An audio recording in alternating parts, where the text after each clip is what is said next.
اکو البته حق شوهر بلند است و از حق زن، چونکه پیامبر صلی الله علیه و سلم میگه لو کان لاحد ان یسجد لاحد لامرت المرأة ان تسجد لزوجها.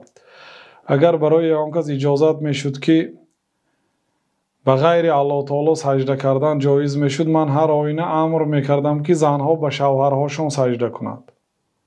نگفتم که شوهرها به زنهاشون سجده کنند، اگرچه خدمت آنها هم خدمت سهل و سبک نیست، خدمت زنها هم بزرگ است، لیکن با وجود همین یعنی حقوق شوهر بالا هست و انکار نیکی های شوهر این کفر است. برای آنکه کارهایی که شوهر میکند واقعا من ببینید امروز مردم در سفر و در غریبی بیچاره ها در وگان ها خوابند برای تامین اهلشان و آنها تیار میخورند میشنند با ناشکری میکنند. مثلا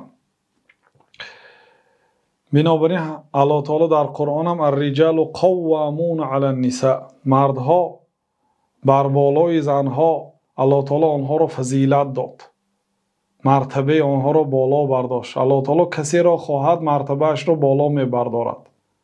حتی پیغمبرها را هم بعضی آنها را از بعضی دیگر افضل گردانید. کسی را خواهد الله تعالی از کسی دیگر افضل میگرداند.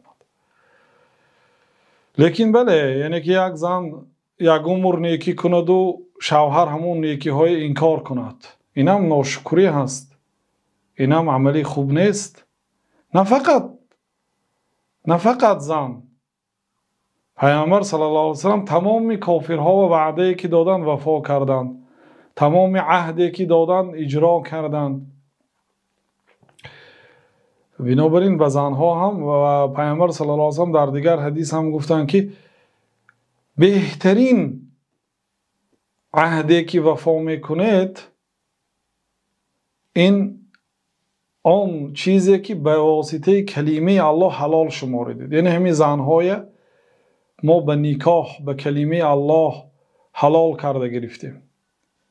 اگر همونجا هرچی وعده کرده باشید، بهترین عقد این که وفا کرده شد این عقد نکاح است.